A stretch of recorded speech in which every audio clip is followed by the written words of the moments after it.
My parents publicly announced I would be taking over their mortgage to fund my brother's lavish wedding, assuming I would just obey. They didn't know I still held the original deed.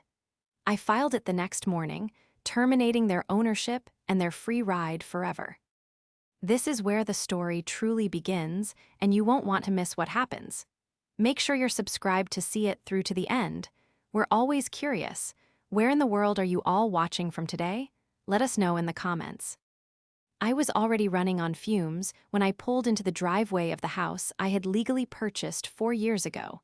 The house my parents, Arthur and Brenda, called theirs. I had spent the last 72 hours in a high-stakes closing process at the law firm where I worked. As a senior paralegal specializing in property titles and complex trusts, the end of the quarter meant sleepless nights, endless document reviews, and a diet consisting entirely of lukewarm coffee and ibuprofen. My head was pounding with a migraine that felt like a rail spike being driven slowly into my left temple. My eyes were gritty, my body ached, and all I wanted to do was drop off the potato salad I had promised for the family barbecue, say hello, and then go home to sleep for 14 hours. But I couldn't. This was the engagement kickoff for my younger brother, Kyle, and his fiancée, Sophie. Attendance was mandatory. In my family, mandatory meant that if I didn't show up, my mother would call me every hour on the hour, weeping about how I didn't care about the family legacy. I parked my modest sedan between Kyle's leased luxury SUV and my father's brand new truck. The contrast always made my stomach turn slightly. I made good money, very good money, but I saved it. They spent money they didn't have, usually operating under the assumption that things would just work out. I walked into the backyard, the heavy glass bowl of potato salad digging into my hip. The sun was glaring, intensifying my migraine. About 20 people were there, a mix of relatives, neighbors, and Sophie's loud, bubbly friends. "There she is, the working girl," my father, Arthur, boomed from the grill.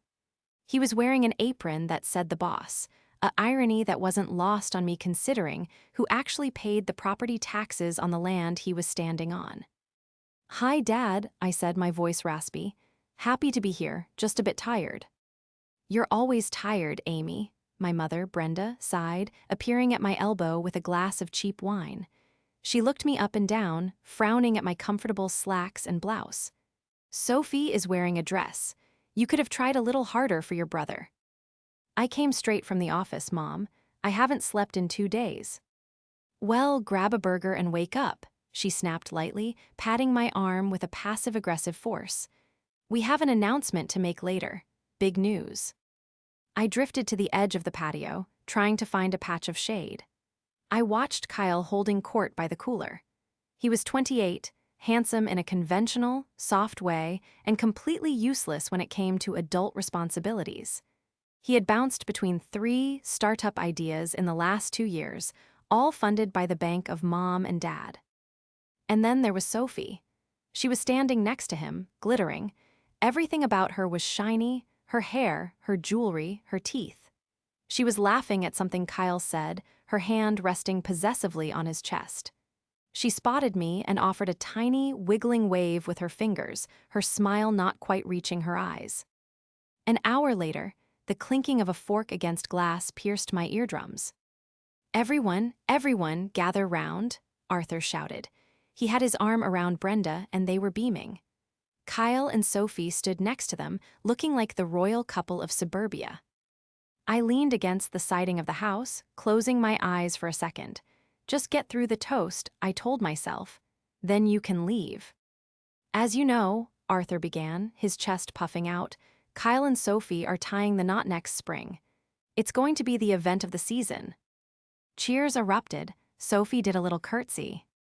"But," Arthur continued, his voice dropping to a serious, solemn tone, "weddings are expensive, and these two need a proper start, a house of their own, a nest egg." My stomach tightened. I knew that tone. That was the tone he used before asking to borrow a few $1,000s. "So, Brenda and I have sat down and crunched the numbers," Arthur said. He looked directly at me then. The smile on his face didn't look like a smile anymore, it looked like a challenge. We realized that we are spending far too much on our overhead here. We want to give Kyle and Sophie the down payment they deserve. So, we've decided to restructure the family finances. He took a breath. The backyard went silent. Starting next month, we are stepping back from the mortgage payments on this house, Arthur announced loudly. Since Amy I.'s doing so well at her big city law firm, and since she's the one who stands to inherit this place eventually anyway, we decided it's time she takes over the full mortgage. That frees up our income to fully fund Kyle and Sophie's wedding and their new home. The air left my lungs. It wasn't a request, it was a decree, publicly, in front of neighbors, family, and strangers. I froze, the plate of food in my hand trembling slightly. I stared at them. They weren't looking at me with gratitude, they were looking at me with expectation. Then Sophie clapped. It was a sharp, loud sound. "Oh, that is wonderful," Sophie squealed, her voice cutting through the humid air. She looked right at me, her expression twisting into a smirk of triumph. About time she contributed. I mean, honestly, Amy, you've been hoarding your money while Kyle has been trying to build a life. It's only fair. The crowd murmured their agreement. Good for you, Arthur, someone said. Family helps family. I felt the blood drain from my face, leaving me cold despite the heat. My migraine flared into a blinding white star of pain. They weren't asking me. They were assigning me a debt of $2,000 a month on a house I didn't live in, so they could throw a party for the brother who had never worked a hard day in his life. I looked at Kyle. He just shrugged, grinning, as if to say, "Thanks, sis." I looked at my parents. They were beaming, waiting for me to publicly agree, to play the good daughter, to bow my head and say, "Of course." But the betrayal was worse than the diagnosis itself. It was a surgical excision of my worth, removing me from the family, except as a financial host. I didn't scream, I didn't flip the table, I didn't even cry. The shock was so absolute it acted like a momentary anesthesia. I stood there, the plastic plate in my hand feeling incredibly heavy, as the applause died down and the chatter resumed. People were patting Arthur on the back, congratulating him on his generosity, completely ignoring the fact that his generosity was entirely funded by my wallet. Sophie walked over to me, her heels clicking on the patio pavers. She held a glass of champagne, the bubbles fizzing near the rim. "So," she said, her voice dropping to a conspiratorial whisper that wasn't actually a whisper, "we're thinking a destination wedding. Italy, maybe. Since you're handling the boring house stuff for your parents now, they can really help us with the deposits. It's such a relief, Amy. Really." I looked at her. I saw the calculation in her eyes. She didn't see a sister-in-law, she saw a line of credit. "Italy," I repeated, my voice flat. "Yes, or maybe the south of France, we'll see." She took a sip of her drink, leaving a lipstick stain on the rim. "Oh, and don't worry about the mortgage transfer paperwork. Kyle said you do that stuff for a living, so I'm sure you can whip it up for your dad to sign. Just make sure it's done by the 1st, okay? We need their cash flow freed up immediately." She patted my cheek, actually patted it, like I was a dog that had finally learned a trick. "I have to go," I said. "Already," Sophie frowned. "We haven't even cut the cake." "I'm not feeling well." I turned and walked away. I didn't say goodbye to my parents. I didn't acknowledge Kyle, who was busy showing off his watch to a cousin. I walked to my car, my legs feeling like they were moving through deep water. As I sat in the driver's seat, the silence of the car wrapped around me. My hands were shaking so hard I couldn't get the key into the ignition for a solid 10 seconds. "About time she contributed." The words echoed in my head, bouncing off the walls of my skull. Contributed.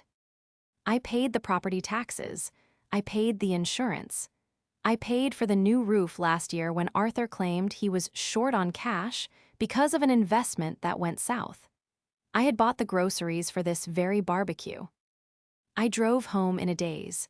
The drive was 40 minutes, but I don't remember any of it. I remember pulling into my apartment complex, A clean, quiet, modest place that cost half of what my parents' mortgage payment was. I walked inside, kicked off my shoes, and sat on my couch in the dark. My phone buzzed.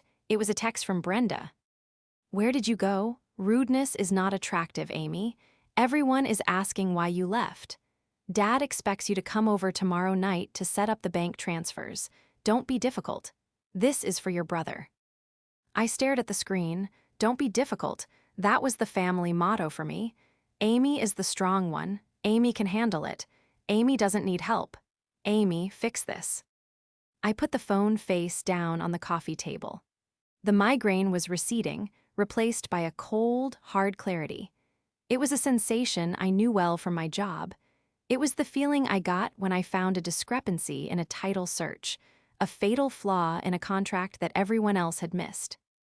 They thought they had trapped me. They thought that by announcing it publicly, they had used social pressure to force my hand. They banked on my desire to avoid a scene. They banked on my history of being the doormat. But they had forgotten one crucial thing. I stood up and walked to my bedroom closet. I pushed aside the hanging clothes and knelt down to the small, fireproof safe bolted to the floor. I spun the dial, right, left, right. The lock clicked, a sound loud in the silent apartment. I opened the heavy door and reached into the back, pulling out a manila envelope labeled Parents 124 Oak Street. I sat on the floor and opened the clasp. I slid the documents out. Top of the stack, the original purchase agreement from 5 years ago. My name was on the loan. My name was on the title. Beneath that, a life estate agreement I had drafted myself, allowing them to live there as long as they covered the mortgage interest and utilities. And beneath that, the document they had clearly forgotten about, the fail-safe. It was a quitclaim deed, signed by Arthur and Brenda 5 years ago, notarized and fully executed. At the time, I had told them it was standard procedure for liability protection, since I was the one taking on the risk of the loan while they had bad credit. They had signed it without reading it, too busy celebrating that I had saved them from foreclosure on their previous home. The deed transferred all rights, title, and interest in the property at 124 Oak Street from them to me. It was undated. In the eyes of the law, an undated, signed, and notarized deed is a loaded gun. All it needs is a date and a stamp from the county clerk to be fired. They wanted me to handle the mortgage. They wanted me to contribute. I looked at the signature on the bottom line, Arthur Miller, Brenda Miller. I reached for a pen from my nightstand. My hand wasn't shaking anymore. "Okay," I whispered to the empty room. "I'll handle it." To understand why I held that deed, and why I hadn't filed it yet, you have to understand the history of the house on Oak Street. 5 years ago, Arthur and Brenda had managed to gamble away their retirement savings on a guaranteed multi-level marketing scheme involving essential oils. They lost their previous home. They were facing bankruptcy. Kyle, naturally, was in college, a degree he never finished, and was completely insulated from the crisis. I was 27, just starting to make real traction in my career. I liquidated my 401k. I drained my savings. I used my pristine credit score to buy the house on Oak Street because no bank would touch my parents. "We will pay the mortgage, Amy," my father had promised, tears in his eyes. "We just need a roof. You're saving our lives. This is your house. We're just caretakers." I believed them. I drafted the life estate agreement to give them dignity so they could say they owned it to their friends. I let them play house. I let them pretend. Over the years, the narrative shifted. It went from Amy's house that we live in to our house that Amy helped with to, eventually, just our house. I stayed silent. I let them have their pride. I paid the taxes quietly. I fixed the furnace when it died. I drove Kyle to his interviews. I edited his resumes. I was the safety net that they didn't even see anymore because they had been walking on it for so long. And then came Sophie. Sophie entered the picture 18 months ago. She met Kyle at a club. She was a lifestyle consultant, which, as far as I could tell, meant she posted photos of brunch on Instagram and tried to get brands to send her free leggings. From the moment she met my parents, she had them wrapped around her manicured finger. She was the daughter they wanted, glamorous, loud, needy. She flattered Arthur's ego, calling him a business genius. She went shopping with Brenda, putting hundreds of dollars of clothes on credit cards I later found out were under my name as an authorized user, cards I had since confiscated. Sophie saw me as a threat immediately. I was the one who asked questions. I was the one who said no. I remember the first time the mask slipped. It was Christmas, 6 months ago. We were in the kitchen. "You know, Amy," Sophie had said, leaning against the counter while I did the dishes. "It's weird that you're single. Usually women with your career focus are trying to compensate for something." "I'm not compensating, Sophie. I'm building a future." She laughed, a tinkling, condescending sound. "A future alone? What's the point of money if you don't have anyone to spend it on? Kyle says you're just cheap, that you sit on a pile of cash like a dragon." "Kyle says that." "We all say it," she smiled sweetly. "But don't worry. Once Kyle and I are married, we're going to change the energy of this family. We're going to really live." I didn't realize then that living meant cannibalizing my finances. The antagonist wasn't just my parents' entitlement. It was Sophie. She was the catalyst. She was the one whispering in their ears that they deserved more, that I was holding out on them, that the house was an asset they could squeeze. She had clearly done the math. She knew that if I paid the mortgage, that freed up exactly $2,100 a month for my parents. Over a year, that was $25,000, enough for a venue deposit, enough for a custom dress, enough for a honeymoon in Positano. She had engineered this barbecue ambush. I could see it now. The timing, the public announcement, the clapping. It was a strategic strike designed to shame me into compliance. I looked at the deed on my lap. They thought I was a paralegal. They thought I pushed papers. They didn't realize that my entire job consisted of reading the fine print that destroys people who think they are smarter than the law. I picked up my phone and opened my calendar. Tomorrow was Monday. I had a 9:00 a.m. meeting with a client, but the county clerk's office opened at 8:00 a.m. I would be the first person in line. The county clerk's office smelled of stale coffee and old paper, a scent that, to me, smelled like absolute power. I was standing at the intake window at 8:02 a.m. The clerk, a woman named Beverly who I had worked with on dozens of closings over the years, looked at me over her reading glasses. She held the quitclaim deed in her hand, inspecting the notary seal. "Morning, Amy," she said, her voice raspy. "Personal business today." "You could say that," I replied, my hands folded on the counter to hide the slight tremor in my fingers. It wasn't fear. It was the adrenaline of crossing a bridge and then immediately torching it. "Everything looks in order. Arthur and Brenda Miller to Amy Miller. Consideration of $10. Signatures are good." She picked up the heavy, self-inking stamp. Thud. The sound was louder than a gunshot in the quiet room. "Recorded," Beverly said, sliding the document across the counter toward the scanner. "It's official. You want a certified copy." "I'll take 3, I said. By 9:00 a.m., I was at my desk at the firm. The migraine was gone, replaced by a hyper-focused clarity. I logged into my computer and opened a new file, labeling it Personal Eviction 124 Oak. But before I drafted the notice to quit, I needed to know the full extent of the battlefield. If they were bold enough to demand I pay their mortgage in front of an audience, what else were they feeling entitled to? I logged into the credit monitoring service I used for my own accounts.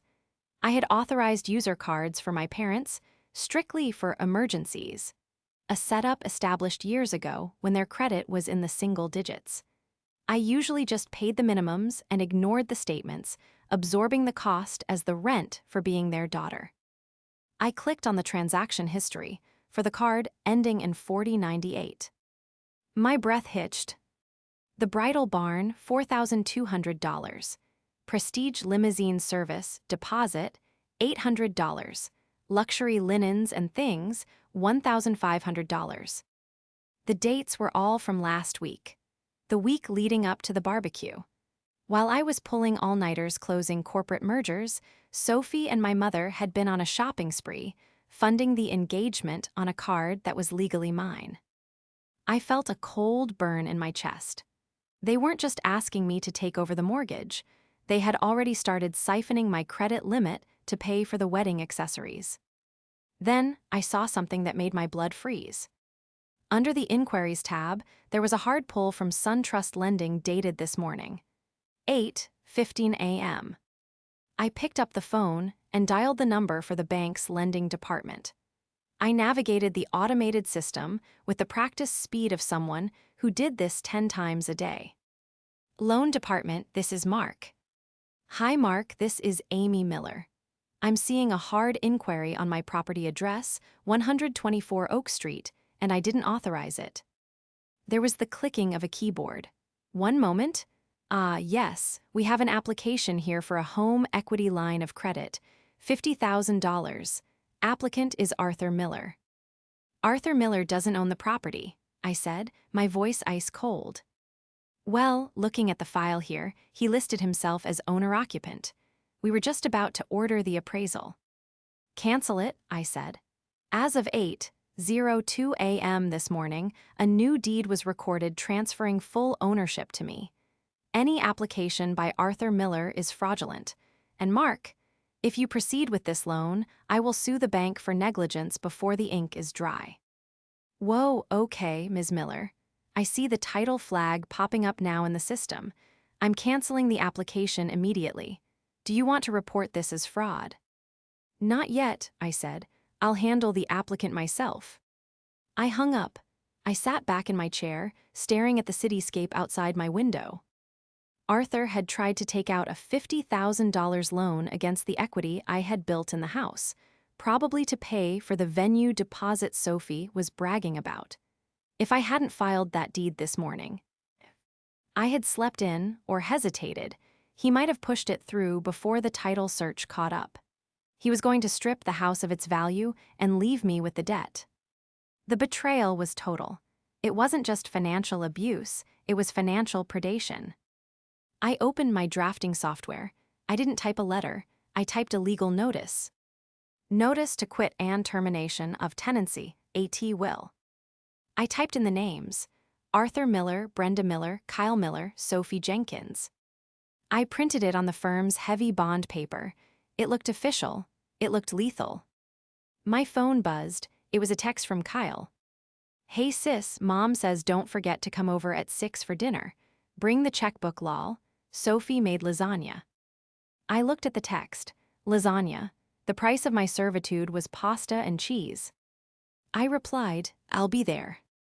The driveway at 124 Oak Street was full.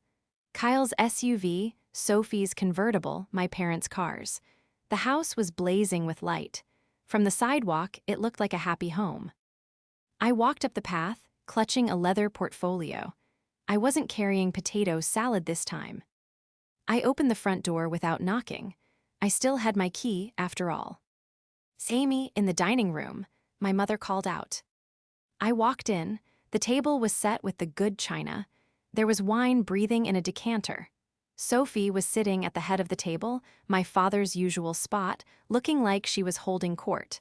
Kyle was pouring wine. Arthur and Brenda were seated on the sides, looking eager. You're late, Sophie said, checking her watch. We were about to start without you. I had errands, I said, remaining standing. Well, sit, Arthur said, gesturing to the empty chair at the far end of the table. The kids' table spot. We have the laptop set up so you can show us how the transfer works. Sophie found a venue in Tuscany that requires a deposit by Friday, so we need that mortgage off our books ASAP. I placed the leather portfolio on the table. The sound of the heavy leather hitting the wood made everyone pause. There won't be a transfer, I said calmly. Sophie rolled her eyes. Oh my God, are we doing this? Amy, don't be dramatic. We all agreed at the barbecue. You announced it at the barbecue, I corrected. I never agreed. It's not up for debate, Amy, my mother snapped, her face flushing. We are your parents. We need this help to give your brother a good start. You can afford it. Stop being selfish. I'm not being selfish, Mom. I'm being the owner. I opened the portfolio. I took out the 3 certified copies of the quitclaim deed and slid one to Arthur, one to Brenda, and one to Sophie. What is this? Arthur squinted, picking up the paper. That, I said, is the quitclaim deed you signed 5 years ago. I filed it this morning. As of 8:02 a.m. today, I am the sole legal owner of this property. There is no mortgage for you to hand over because you don't own the house anymore. I do. The room went dead silent. The only sound was the hum of the refrigerator in the kitchen. Arthur's face turned a violent shade of purple. You filed this. This was for insurance. You said this was just in case we died. I said it was for liability protection, I said smoothly. And right now, you are a liability. I found out about the HELOC application, Dad. You tried to borrow $50,000 against my house this morning. Sophie stood up so fast her chair screeched against the floor. HELOC? What are you talking about? Arthur said he had the cash for the deposit. He doesn't have cash, Sophie, I said, turning my gaze to her. He has credit card debt and a daughter he treats like an ATM, but the ATM is out of order. You stole our house, Brenda shrieked, slamming her hand on the table. Arthur, do something, she stole it. I didn't steal anything, I said, my voice raising just enough to cut through her hysteria. I bought it. I paid the down payment. I paid the taxes. And now I've secured the title. I reached into the portfolio again and pulled out the stack of notices to quit. Since you are no longer owners, you are tenants, I explained, sliding the papers across the table. Tenants at will, and as your landlord, I am terminating your tenancy. Kyle laughed. It was a nervous, disbelief-filled sound. Amy, come on, you're kicking Mom and Dad out, you're joking. I'm giving you 30 days, I said. That's more than the law requires for a non-paying tenant. You have until the 5th of next month to vacate the premises. If you aren't out, I will file for formal eviction on the 6th. That goes on your public record, which will make renting an apartment very difficult. Arthur stood up, shaking the deed in his hand. You ungrateful little witch. After everything we did for you, we raised you, we fed you. And I bought you a house, I shouted back, finally letting the anger crack through the professional veneer. I saved you from bankruptcy, and how did you repay me? You tried to saddle me with your debt so you could throw a party for him. I pointed at Kyle. This is illegal, Sophie screamed. You can't do this, we have rights, we're family. You're not family, Sophie, I said coldly. You're a guest, and your invitation has been revoked. I turned to leave. If you walk out that door, my father threatened, his voice shaking with rage, you are dead to us. Do you hear me? Dead. I paused at the doorway. I looked back at them, Arthur purple with rage, Brenda weeping theatrically into her napkin, Kyle looking terrified, and Sophie staring at the eviction notice like it was a bomb. I've been dead to you for years, I said. I was just a ghost who paid the bills. Now I'm the landlord. I walked out. I didn't slam the door. I closed it gently, hearing the latch click. It was the most satisfying sound I had ever heard. I expected them to pack. I expected them to realize they were beaten. I underestimated their capacity for delusion. The next morning, my phone was blowing up. Not from them. I had blocked their numbers the night before. But from aunts, uncles, and cousins I hadn't spoken to in years. Amy, how could you do this to your parents? Kicking them out on the street? Have you no soul? Your mother is sick with worry. Fix this. Sophie had gone to work. I pulled up Facebook on my lunch break. There was a video posted on her timeline, captioned, "When family turns out to be toxic snakes. Snake-broken homeless for the wedding evil sister-in-law." In the video, Sophie was crying actual tears, which I had to admit was impressive acting, talking about how her fiancé's jealous sister had used a legal loophole to steal her in-law's retirement home just because she was bitter about not being married. She didn't mention the mortgage, the HELOC, or the fact that I bought the house. She spun a tale of a spinster seeking revenge on true love. The comments were vicious. People were threatening to find out where I worked. I took screenshots of everything. Defamation, I noted mentally, harassment. But the real escalation came at 2:00 p.m. My office line rang. It was the receptionist. "Amy, there's a man on line 1. He says he's your father's attorney." I raised an eyebrow. My father couldn't afford an attorney. "This is Amy Miller." "Ms. Miller, this is Gregory Hines. I represent Arthur and Brenda Miller. I'm calling regarding the fraudulent deed transfer you executed yesterday." "It wasn't fraudulent, Mr. Hines. It was a perfected quitclaim pursuant to a valid agreement. My clients claim they signed that document under duress 5 years ago and that it was never intended to be recorded. We are preparing to file a lease pendens on the property and a civil suit to quiet title. We will also be seeking an emergency injunction to halt the eviction." He was bluffing. I knew the law. Duress had a statute of limitations, and they had lived there rent-free for 5 years, which constituted acceptance of the arrangement. But a lawsuit would tie up the property for months, costing me thousands in legal fees. It was a scorched earth tactic. "Tell me, Mr. Hines," I said, leaning back. "Did Arthur mention the HELOC application he falsified yesterday morning? The one where he claimed to be the owner after title had passed? Because that's bank fraud. Federal bank fraud." There was a long silence on the other end. "I was not aware of a loan application. I have the time-stamped record from the bank.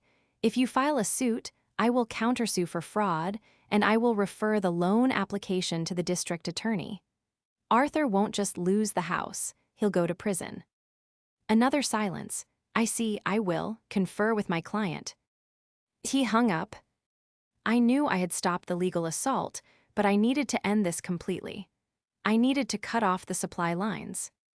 I called the credit card company for the emergency card. "I need to report unauthorized charges," I told the fraud specialist. "The card ending in 4098, the charges at the Bridal Barn, Prestige Limo, and Luxury Linens, those were not made by me." "Okay, we can open an investigation. We will freeze the card and issue a chargeback to the vendors while we verify."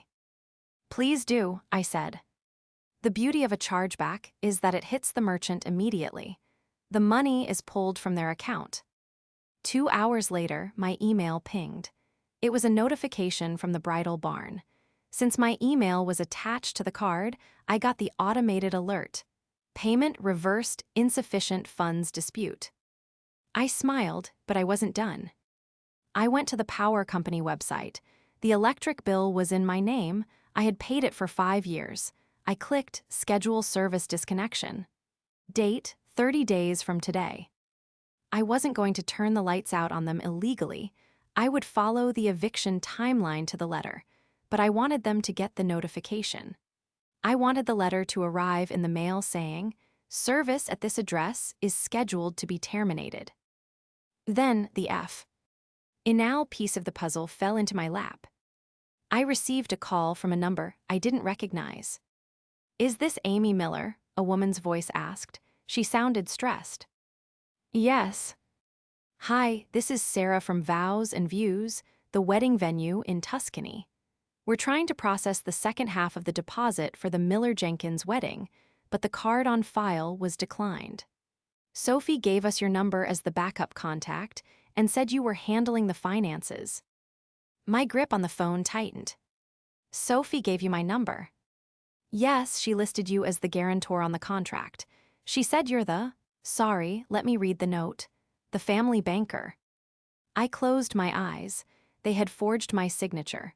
Or at least, misrepresented my consent to a binding international contract. "Sarah," I said, my voice trembling with suppressed rage. "I am not the guarantor. I did not sign that contract. If Sophie forged my signature, that is a crime. Cancel the reservation immediately. If you run my card, I will report it as theft." "Oh my God," Sarah gasped.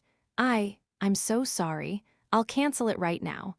We have a strict policy against third-party payments without written authorization anyway." "Good, and Sarah, you might want to let Sophie know that her family banker has closed the branch." I hung up. The trap was set, the credit cards were dead, the venue was canceled, the loan was blocked, the eviction was filed. They had tried to bleed me dry. Now, they were going to find out just how cold it gets when the flow stops. I knew the ambush was coming. The silence from my parents had been too loud, the lack of screaming voicemails too suspicious. 3 days after the venue cancellation, I received a text from my Aunt Clara. Clara was the matriarch of the extended family, a woman who wielded guilt like a samurai sword. "Amy, Sunday dinner. My house. 5:00 p.m. No excuses. We need to resolve this misunderstanding before it tears the family apart." It wasn't an invitation, it was a subpoena. I arrived at Aunt Clara's Victorian house at 5:05 p.m. I wanted them to be seated before I walked in. I wanted the audience to be assembled. I carried my heavy leather portfolio, the same one I had used to deliver the eviction notices, but this time it was thicker. It contained the discovery phase of my personal investigation: the bank fraud affidavit, the credit card chargeback notices, the email from the Tuscan venue confirming the forged signature, and a printout of Sophie's social media smear campaign. I walked into the living room. It was crowded. My parents were there, looking haggard and tragic on the floral sofa. Sophie was perched on the armrest next to Kyle, clutching a tissue, her eyes red-rimmed but suspiciously devoid of actual swelling. Aunt Clara sat in her high-backed armchair, flanked by Uncle Bob and 2 of my cousins. The atmosphere was stiflingly hot, smelling of potpourri and judgment. "She's here," Sophie sniffed, burying her face in Kyle's shoulder. Kyle glared at me, but there was fear behind his eyes. He looked like a man who was slowly realizing he was standing on a trapdoor. "Sit down, Amy," Aunt Clara commanded, pointing to a hard wooden chair in the center of the room, the accused's chair. "I'll stand, thanks," I said, clutching the portfolio against my chest. "Amy," Uncle Bob started, his voice a low rumble. "Your father has told us everything. He told us how you tricked them into signing over their house, how you're throwing them out on the street because you're jealous of your brother's happiness. It's shameful." "Tricked them," I repeated, looking at Arthur. He refused to meet my eyes. "Is that what you said, Dad, that I tricked you?" "You manipulated us," Arthur burst out, finding his courage in the crowd. "You knew we didn't read those papers. You stole our equity." "And now," Sophie wailed, "we have to cancel the wedding because Amy froze the accounts. She called the venue and lied to them. She's trying to ruin everything because she's bitter and alone." Aunt Clara stood up, her face tight with disapproval. "Amy, this ends now. You will sign that deed back over to your parents. You will reinstate the credit cards. And you will apologize to Sophie. We are a family, and we do not destroy each other." I looked around the room. I saw the nodding heads of my cousins. I saw the smug triumph on Sophie's face. She thought she had won. She thought the pressure of the tribe would break me. I walked over to the coffee table, pushing aside a tray of stale cookies. "I agree," I said quietly. "We shouldn't destroy each other, which is why you all need to see this." I opened the portfolio. "Exhibit A," I announced, my voice steady and projecting to the back of the room. I laid down the bank fraud report. "This is a loan application submitted by Arthur Miller to SunTrust Bank at 8:15 a.m. on Monday morning. In this application, he claimed to be the sole owner of 124 Oak Street. He attempted to borrow $50,000 against the house." "So," Uncle Bob scoffed, "it's his house." "No, Bob," I said, turning to him. "It hasn't been his house for 5 years. I bought it when they went bankrupt.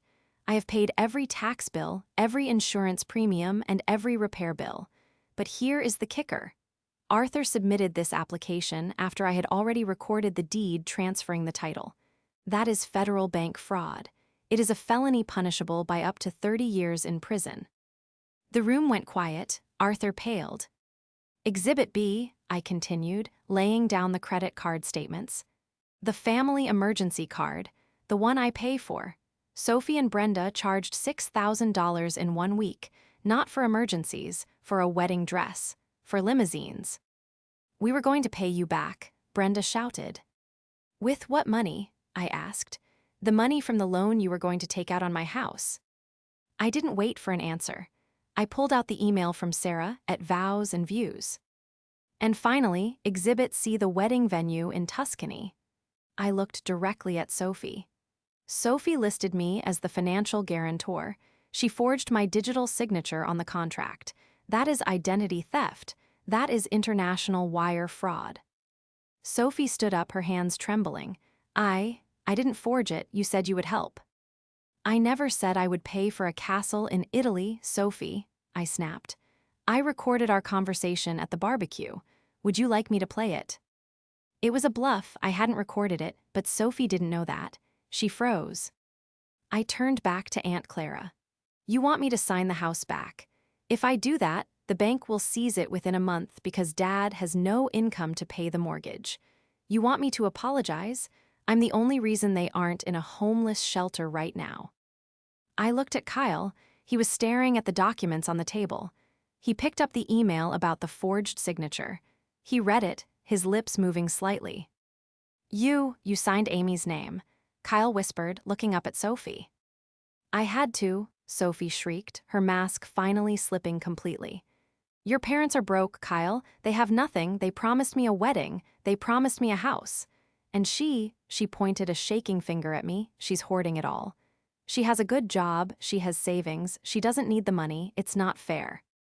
It's not yours, I said coldly. It should be ours, Sophie screamed, her face twisting into something ugly and unrecognizable. You're a loser, Kyle. You told me your family had money. You told me your sister would cover us. If she cuts us off, what do you have? Nothing. You're a broke, unemployed loser living in your parents' basement. The silence that followed was absolute. Kyle looked like he had been slapped. He looked at Sophie, the woman he defended, the woman he idolized, and saw her for the first time. He saw the greed. He saw the contempt. Sophie, Kyle said, his voice cracking, we're getting married. Not anymore, Sophie spat. She grabbed her purse. I'm not marrying into a destitute family. I'm not living in an apartment. I'm done. She stormed out of the house. The front door slammed, shaking the picture frames on the walls. Arthur and Brenda sat on the sofa, looking small and defeated. The golden child narrative had shattered. Their rich lifestyle had been exposed as a sham funded by their daughter. Aunt Clara looked at the documents on the table, then at Arthur. She stood up, smoothed her skirt, and looked at me. Amy, she said, her voice lacking its usual imperious edge, would you like some tea? No thank you, Aunt Clara, I said, closing my portfolio. I have a move-out inspection to schedule. The 30 days passed in a blur of logistics and silence. Arthur and Brenda didn't fight the eviction. The threat of the fraud charges hanging over Arthur's head was enough to ensure their compliance. They found a small, 2-bedroom rental in a neighboring town, a significant downgrade from the 4-bedroom colonial on Oak Street, but something they could actually afford on their Social Security checks. The day they moved out, I stood on the sidewalk and watched. There were no movers, just Arthur, Brenda, and a very quiet Kyle loading boxes into a U-Haul. When they were done, Arthur walked up to me to hand over the keys. He looked older. The bravado was gone. You happy now? He asked, his voice rough. You won. It wasn't a competition, Dad, I said, taking the keys. It was a boundary. I didn't want to win, I just wanted to stop losing. He didn't know what to say to that. He just shook his head, got in the truck, and drove away. He didn't say goodbye. I walked into the house. It was empty. The walls were scuffed where they had dragged furniture. The carpet was stained. It smelled of stale memories. But for the first time in 5 years, the air felt light. It felt like mine. I spent the next week cleaning. I painted the walls a crisp, clean white. I ripped up the old carpet and refinished the hardwood floors underneath. I was preparing to sell it. I didn't want to live there. I didn't want the ghosts. I wanted the equity to buy a place that had no history, no baggage. One afternoon, while I was sanding the banister, the doorbell rang. I wiped my hands on my overalls and opened the door. It was Kyle. He looked different. He wasn't wearing his usual entrepreneur uniform of designer leisure wear. He was wearing jeans and a t-shirt stained with paint. He looked tired, but his eyes were clear. "Hey," he said, standing on the porch. "Hey," I said, guarding the doorway. "I saw the dumpster outside. Figured you were fixing it up." "I am." He shifted his weight. "I'm staying at a friend's place. Got a job, actually. Warehouse work. It's hard, but it pays." I nodded. "That's good, Kyle. Honest work is good." "Look, Amy," he started, looking down at his boots. "I wanted to come here and, I don't know, the way Sophie spoke to me at Aunt Clara's, the things she said." "She showed you who she was, Kyle."